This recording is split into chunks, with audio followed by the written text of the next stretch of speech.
தமிழர்கள் சாதி என்கின்ற பெயரால் எளிமையாக திரட்டப்படுவது என்பது மிக எளிமையாக இருக்கிறது. இப்பொழுது மதத்தின் பெயரை கொண்டு திரட்ட முயற்சி செய்து கொண்டிருக்கிறார்கள். கடவுளுக்காக திரள்கிறார்கள், கட்சிகளுக்காக திரள்கிறார்கள், அதிகாரத்திற்காக திரள்கிறார்கள். ஆனால் இனத்தின் நலனுக்காக திரள வேண்டும் என்றால் திரள மறுக்கிறார்கள். அப்ப தமிழன் என்கின்ற வார்த்தை எந்த விதத்திலும் எந்த மக்களுக்கும் எந்த உயிரினத்திற்கும் எதிரான சொல் அல்ல. அது ஒரு அரசியல் சொல்லாடலாக சமத்துவத்தை முன்வைக்கக்கூடிய சொல். திருமுருகன் காந்தி என்கின்ற பெயர் மட்டும்தான் உங்களுக்கு தெரிகிறது. எண்ணற்ற தோழர்களின் உழைப்பினால் மட்டும்தான் இது சாத்தியமாகியிருக்கிறதே ஒழிய என் ஒருவனுடைய உழைப்பினால் இது சாத்தியமாகவில்லை. எமது தோழர்கள் எந்த அடையாளத்திற்கும் எந்த பதவிக்கும் ஆசைப்படுபவர்கள் அல்ல. ஆனால் இனம் என்று வந்துவிட்டால், இனத்தின் நலன் என்று வந்துவிட்டால், எந்த எல்லைக்கும் சென்று அந்த இன நலனுக்காக போராடக்கூடிய துணிச்சல் பெற்றவர்கள். இங்கே பல்வேறு ஜனநாயக சக்திகள், பல்வேறு கட்சிகள் இருக்கின்றன. பொதுவாக பார்க்கிறவங்க என்ன சொல்லுவாங்கன்னா, இத்தனை கட்சிகள் இதற்கு ஒற்றை கட்சி தான் என்று சொல்வார்கள். ஒற்றை கட்சி என்பதும், ஒற்றை தேசம் என்பதும், ஒற்றை மொழி என்பதும், ஒற்றை தேர்தல் என்பதும் சர்வாதிகாரம், பாசிசம்.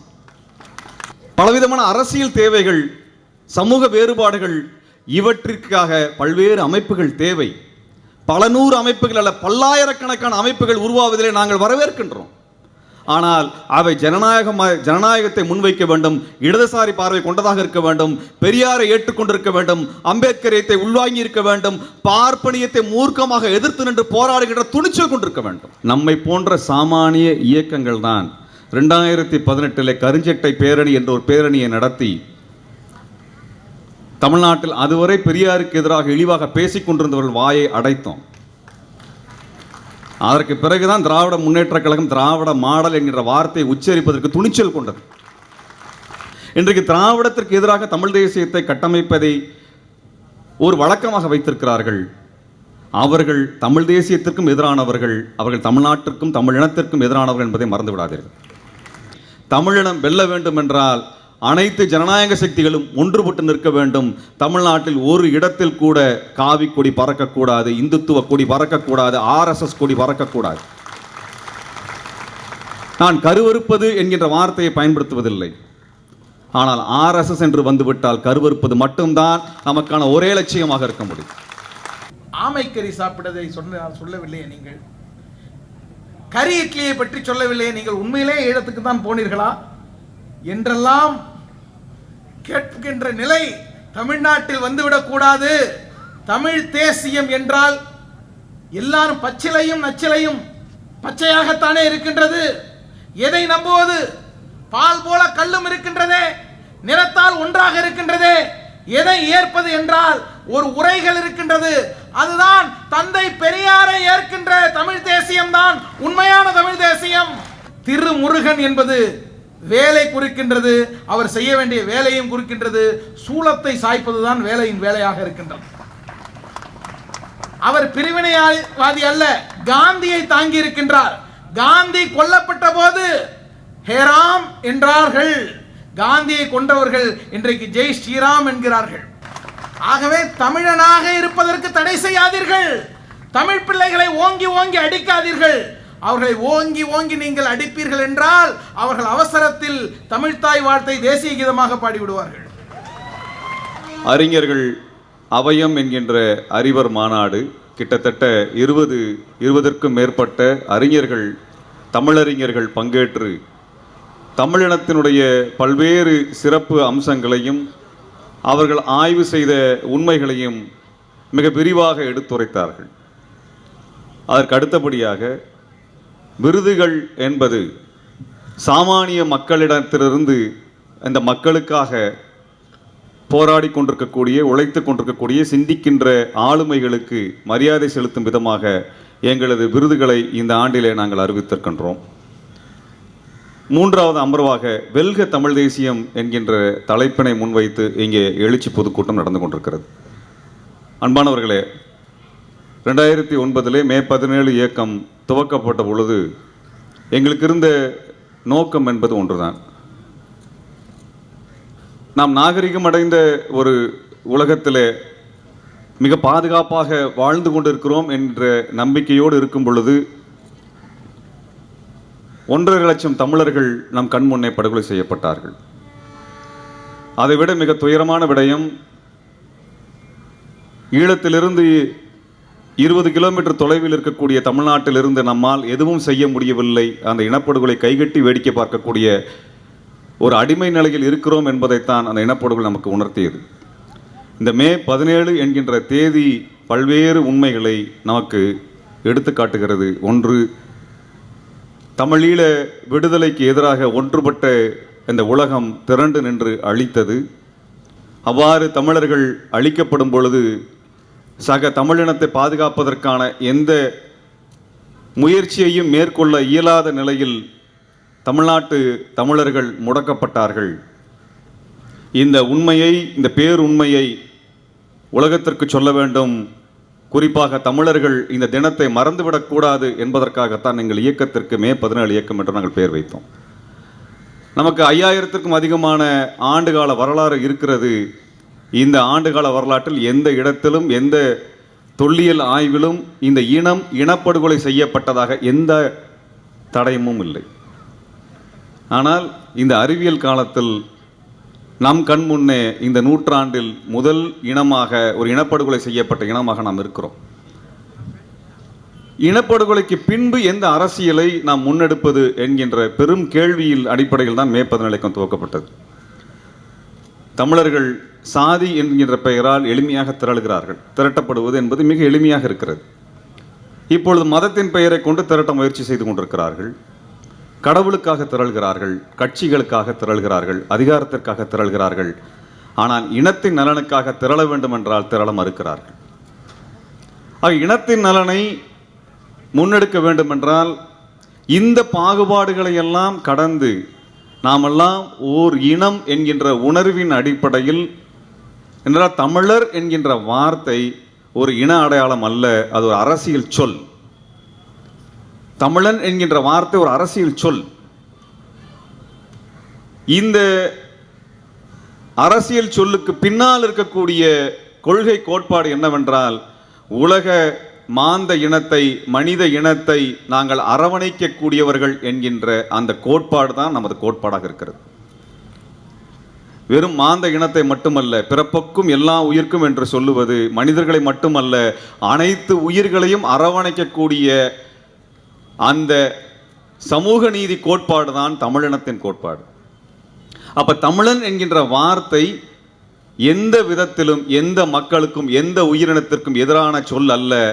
அது ஒரு அரசியல் சொல்லாடலாக சமத்துவத்தை முன்வைக்கக்கூடிய சொல். ஆக அந்த தமிழன் என்கின்ற அடையாளத்தின் கீழ் தமிழர்களை திரட்ட வேண்டும் என்றால் இந்த பாகுபாடுகளை, சாதி பாகுபாடுகளை, பாலின பாகுபாடுகளை கடந்தும், கட்சியின் மீது இருக்கக்கூடிய பிடிப்புகளையும் கடந்தும் தமிழன் என்று சொன்று வந்தால், நாம் தமிழ் மொழி உரிமை என்று வந்தால் நாம் ஒன்று திரள வேண்டும் என்கின்ற அரசியலை முன்னெடுக்க வேண்டும் என்று விரும்பினோம். அப்படி செய்யணும் அப்படின்னால் இங்கே தமிழர்களுக்கு பல்வேறு தளங்களில் பல்வேறு கோரிக்கைகளில் போராடி கொண்டிருக்கக்கூடிய அனைத்து ஜனநாயக அமைப்புகளையும் ஒன்று திரட்ட வேண்டும். அது ஒன்று மட்டும்தான் தமிழினத்தை காக்க முடியும் என்கின்ற நம்பிக்கையின் அடிப்படையில் தான் 2009 மே 17 இயக்கம் அனைத்து விதமான ஜனநாயக சக்திகளையும் தனது மேடையில் ஏற்றி அந்த போராட்டத்தையும் அந்த கோரிக்கையும் வலுப்படுத்தி கொண்டிருக்கிறது. நாங்கள் அந்த அரசியல் பண்பாட்டை நாங்கள் முன்வைத்தோம். யார் மீதும் காழ்ப்புணர்ச்சியோடு அணுகக்கூடாது. நமக்கு விமர்சனம் இருக்கலாம், ஆனால் காழ்ப்புணர்ச்சியின் அடிப்படையிலோ வெறும் வரட்டு விமர்சனத்தின் அடிப்படையிலேயோ யாரையும் பிரித்து விடக்கூடாது. ஏனென்றால் நமக்கு எதிராக உலகமே திரண்டு நிற்கிறது. அதைத்தான் 2009 மே 17 நமக்கு சொன்னது. ஆகவே அப்படிப்பட்ட ஒரு பேராபத்திற்கு எதிர்கொள்ள வேண்டும் என்றால், முகம் கொடுக்க வேண்டும் என்றால், நமக்குள் இருக்கக்கூடிய பல்வேறு முரண்பாடுகளை, வேறுபாடுகளை, கருத்து வேறுபாடுகளை எல்லாம் கடந்து கோரிக்கைக்காக, இலக்கிற்காக, லட்சியத்திற்காக நாம் பொது மேடையை அமைக்க வேண்டும் என்று மே 17 இயக்கம் அதை ஆரம்பித்த காலம் முதல் இன்று வரை அனைத்து ஜனநாயக அமைப்புகளையும், வாய்ப்புள்ள தலைவர்கள் அனைவரையும் ஒன்றாக மேடையில் ஏற்றுகின்ற பண்பை மே 17 இயக்கம் வளர்த்து வந்திருக்கிறது. அதே போல அதிகாரத்தை விரும்புகின்ற தோழர்களை உருவாக்கக்கூடாது என்பதில் நாங்கள் மிக தெளிவாக இருக்கின்றோம். திருமுருகன் காந்தி என்கின்ற பெயர் மட்டும்தான் உங்களுக்கு தெரிகிறது. எண்ணற்ற தோழர்களின் உழைப்பினால் மட்டும்தான் இது சாத்தியமாகியிருக்கிறதே ஒழிய ஒருவனுடைய உழைப்பினால் இது சாத்தியமாகவில்லை. நான் இத்தனை வழக்குகளையும் சிறை தண்டனையும் பெற்றும் கூட அடிபணியாமல் நான் நிற்கிறேன் என்றால் அது எங்கள் தோழர்கள் கொடுக்கக்கூடிய உற்சாகமும் உத்வேகமும் அவர்கள் கொடுக்கக்கூடிய பலமும் தான் காரணம். எமது தோழர்கள் எந்த அடையாளத்திற்கும் எந்த பதவிக்கும் ஆசைப்படுபவர்கள் அல்ல. ஆனால் இனம் என்று வந்துவிட்டால், இனத்தின் நலன் என்று வந்துவிட்டால் எந்த எல்லைக்கும் சென்று அந்த இன நலனுக்காக போராடக்கூடிய துணிச்சல் பெற்றவர்கள். இன்றைக்கு திரண்டிருக்கக்கூடிய இந்த தோழர்களினுடைய இந்த திரட்சியை கண்டு நான் மகிழ்கின்றேன். காரணம் என்னென்னால், கடந்த 6-7 வருடமாக எங்கள் மீதான ஒடுக்குமுறை மிக மோசமான ஒடுக்குமுறை. ஒவ்வொரு தோழனுடைய வீட்டிற்கும் காவல்துறை சென்றது. நாங்கள் யாரிடம் பேசுகிறோம் என்றும், எங்கே கூடுகிறோம் என்றும், எங்கே சந்திக்கிறோம் என்று ஒவ்வொரு இடமாக காவல்துறை தேடியது. ஒரு பயங்கரவாதியை தேடுவதைப் போல காவல்துறை எங்களை தேடி தேடி எங்களுக்கு நெருக்கடி கொடுத்தது, வழக்கு கொடுத்தது. எந்த மேடையில் பேசினாலும் எங்களுக்கு வழக்கு, என்ன பேசினாலும் வழக்கு, எந்த கோரிக்கையை முன்னெடுத்தாலும் எங்கள் மீது வழக்கு என்று வழக்குகளை குவித்தார்கள். ஒவ்வொரு தோழனையும் மிரட்டினார்கள். உங்கள் மீது வழக்கு வரும் என்று சொன்னால் உங்கள் வாழ்க்கை சின்னாபின்னமாகும் என்று எச்சரித்தார்கள். ஆனால் அதையெல்லாம் தூசு போல துடைத்தெறிந்து விட்டு ஆயிரக்கணக்கில் இங்கே தோழர்கள் திரண்டு நிற்கிறார்கள். இதைவிட வேறு என்ன வேண்டும்? இதைவிட வேறு என்ன வேண்டும்? இந்த தோழர்கள் எங்களுக்கு எங்கள் அமைப்பிலே எந்த பதவியும் வேண்டாம், இனத்திற்காக நாங்கள் பங்களிப்பதற்கு வந்திருக்கிறோம், அதற்கான வாய்ப்பு மட்டுமே வேண்டும் என்று பங்களித்துக் கொண்டிருக்கக்கூடியவர்கள். ஆக தோழர்களே, தமிழினத்தினுடைய மிகப்பெரிய சாவக்கேட்டில் ஒன்று அதிகாரத்தை மட்டுமே மையப்படுத்தி அரசியலை கட்டமைக்கக்கூடிய ஒரு துயரத்தை நாம் பார்த்து கொண்டே இருக்கின்றோம். அதிகாரம் தேவை, அதிகாரம் நிச்சயம் தேவை. ஆனால் அந்த அதிகாரத்தை நோக்கிய பாய்ச்சலில் நகரும் பொழுது கொள்கை பிடிப்போடு உறுதி கொண்ட தோழர்கள் ஒன்றுபட்ட ஒரு அணியாக நின்றால் மட்டும்தான் நம் மீது வரக்கூடிய ஆபத்துகளை தடுத்து நிறுத்த முடியும். 2009 பல எச்சரிக்கைகளை கொடுத்து சென்றிருக்கிறது. அதை அரசியல் ரீதியாக ஆய்வுபூர்வமாக அணுகி அந்த அடிப்படையில் ஒரு அரசியல் இயக்கத்தை மேற்கொள்ள வேண்டும். நாங்கள் பல்வேறு கோரிக்கைகளை முன்னெடுத்த காலகட்டத்தில் அனைத்து அமைப்புகளையும் ஜனநாயக அமைப்புகளையும் சென்று சந்தித்து அதை விலக்கி இருக்கின்றோம். அந்த கோரிக்கைகளை முன்னகர்த்துவதற்காக அனைவரையும் ஒன்று சேர்த்திருக்கின்றோம். ஐயா வைகோ அவர்கள் இங்கே மேடையில் இருக்கிறார்கள்.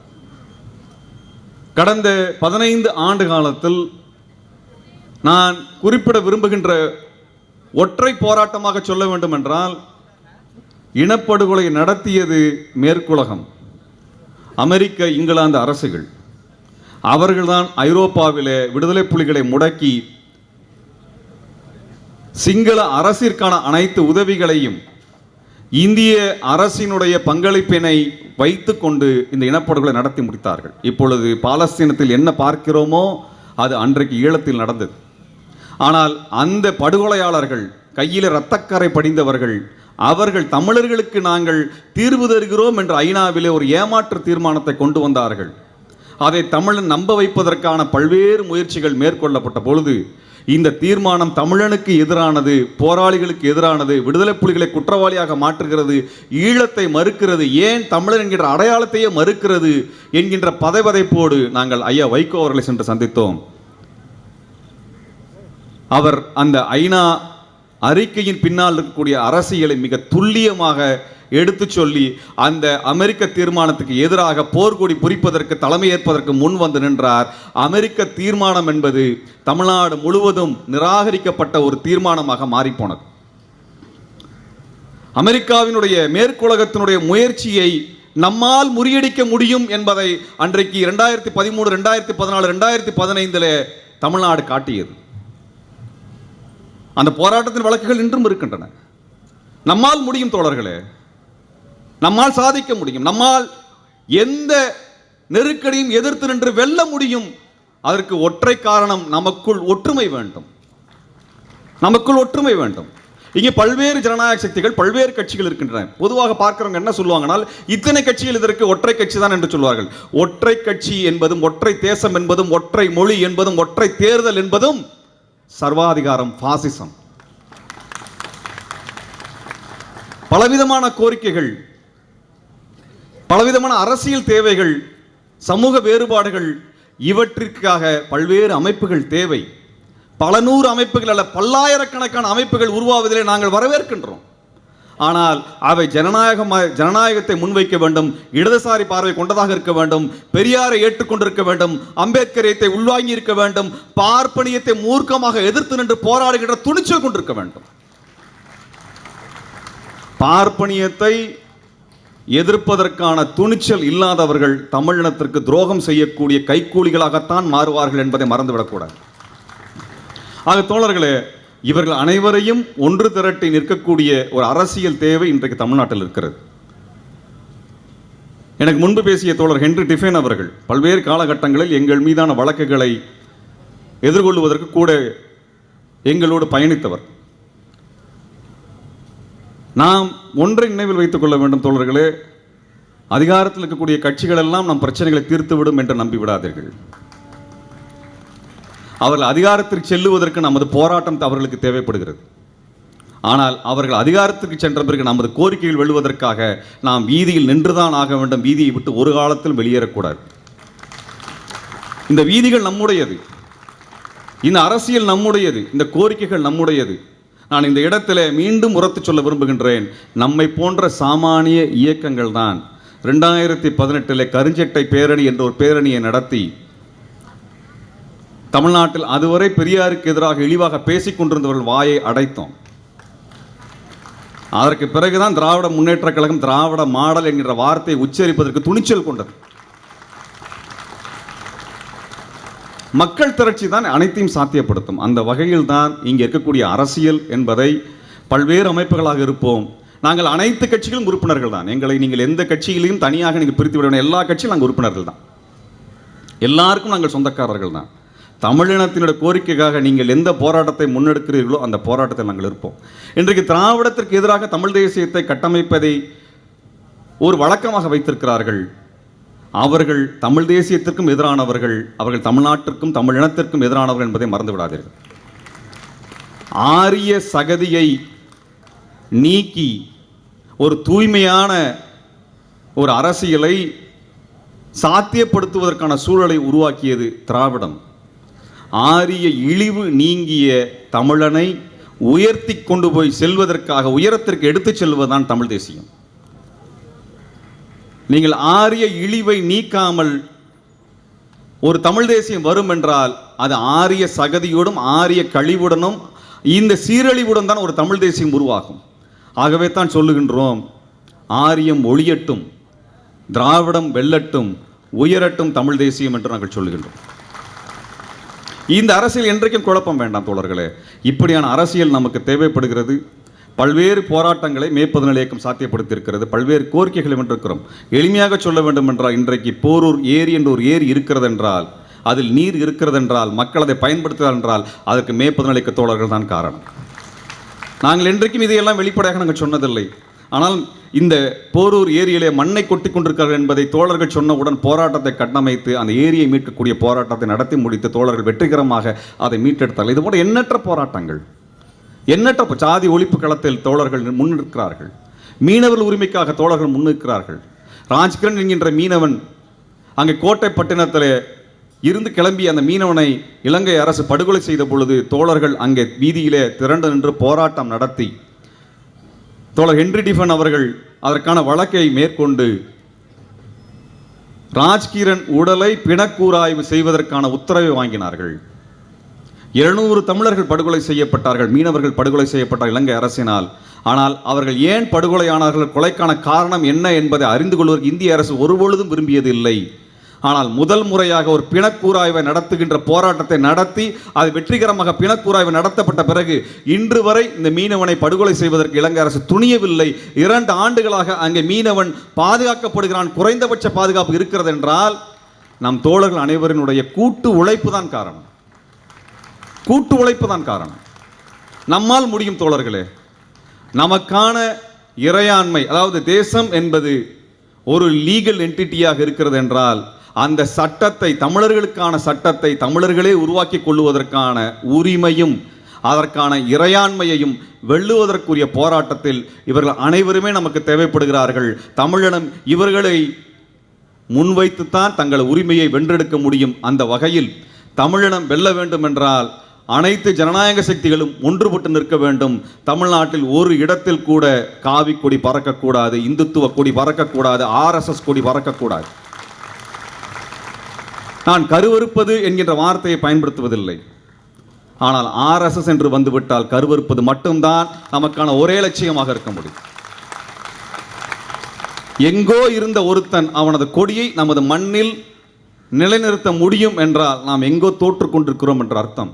நான் இந்த மேடையில் அனைத்து தலைமைகளுக்கு முன்பு ஒரு கோரிக்கை முன்வைக்க விரும்புகின்றேன். நீங்கள் அனைத்து கட்சி கடந்த தோழர்களை வைத்து தமிழர்களை பாதுகாப்பதற்கென்ற ஒரு இளைஞர் படையை நீங்கள் உருவாக்க வேண்டும்.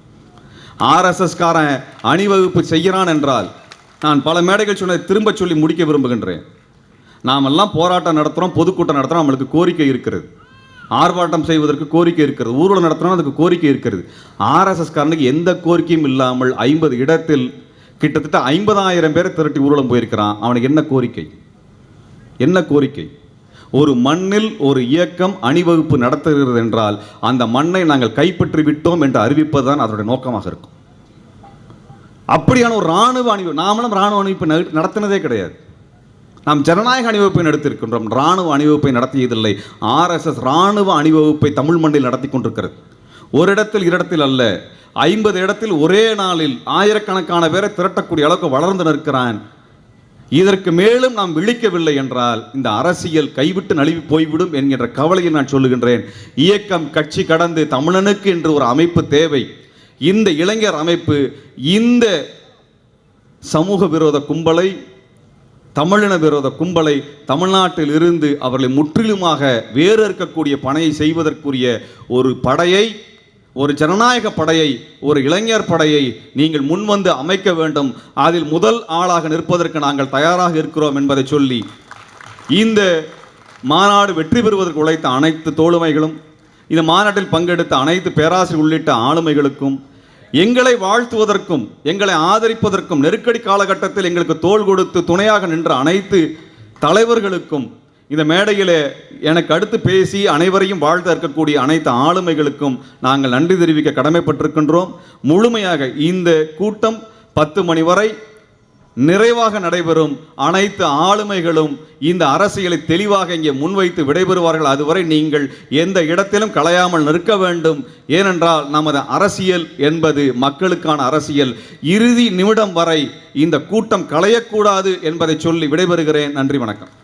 வரலாற்று சிறப்பு மிகுந்த மே 17 இயக்கம் தன்னுடைய 15வது ஆண்டு நிறைவு விழாவை தமிழ் தேசிய பெருவிழாவாக கொண்டாடி கொண்டிருக்கின்றது. வெள்ளம்போல் தமிழர் கூட்டம், வீரம்கொள் கூட்டம், அன்னார் உள்ளத்தால் ஒருவரே மற்றுடலினால் வேறாய் காண்பார், கள்ளத்தால் நெருங்கொணாதே என வையம் கலங்க கண்டு துள்ளும் நாள் என்னால் நானும் சொக்கும் நாள் எந்த நாளோ என்று பாவேந்தர் பாரதிதாசன் ஆசைப்பட்டார். தமிழர்கள் நிலை நன்றாக இல்லை, காரணம் நாம் ஒன்றாக இல்லை என்ற உணர்வை புரிந்து எந்த புள்ளியில் நம்மை ஒன்றிணைக்க வேண்டும் என்றால் தமிழ் இனத்தை, அதனுடைய வரலாற்றை, அதனுடைய மொழியை அழிக்க துடிக்கின்ற பாசிச எதிர்ப்பில் நாம் ஒருங்கிணைய வேண்டும் என்று பல்வேறு இயக்கங்களை சேர்ந்தவர்களை ஒரு புள்ளியில் நினைத்திருக்கின்ற என் பாசத்துக்குரிய மே 17 இயக்கத்தினுடைய ஒருங்கிணைப்பாளர் அன்பு சகோதரர் திருமுருகன் காந்தி அவர்கள் தலைவர் பேராசிரியர் ஜவாஹிருல்லா அவர்களைத்தான் உரையாற்ற அழைத்திருந்தார். வர முடியாத சூழலில் எப்படியாவது இந்த விழாவிலே பங்கேற்க வேண்டும் என்று எங்கள் தலைவர் சொல்லி, நானும் வர முடியாத ஒரு நாளை காலை அதிகாலையிலே என் தாயாரை மருத்துவமனையிலே அனுமதிக்க வேண்டிய ஒரு சூழல் இருந்தாலும் கூட இந்த விழாவிட்டால் நான் கடைசி வரை இருப்பேன். என்னை கடைசியில் அழைப்பதற்குத்தான் விரும்பினார். ஏனென்றால் கடைசி வரை நம்மோடு யார் இருக்க போகிறாள் என்று அவருக்கும் தெரியும், எங்களுக்கும் தெரியும். இந்த மேடையிலே நான் ஏறி வந்தபோது நீங்கள் கவனித்திருப்பீர்கள், மாமா வைகோ அவர்களுடைய பக்கத்திலே அவர் இருந்தார். அதற்கு அடுத்த இருக்கையிலே திருமுருகன் காந்தி இருந்தார். தன்னுடைய இருக்கையை எனக்கு தந்துவிட்டு இந்த மாநாட்டின் நாயகன் எங்கோ போய்விட்டார், யாருக்கு இங்கே இடம் தர வேண்டும், யாருக்கு இடம் தரக்கூடாது என்ற தெளிவுள்ளவர் தான் நம்முடைய திருமுருகன் காந்தி. அவரை பிரிவினைவாதியாக சித்தரிப்பார்கள். இத்தனை வழக்குகளுக்கு காரணம் என்ன? இந்திய ஒருமைப்பாட்டுக்கு எதிராக இருக்கின்றார், மக்களை பிளக்கிறார் என்றெல்லாம் பிரிவினைவாதிகள் சொல்வார்கள்.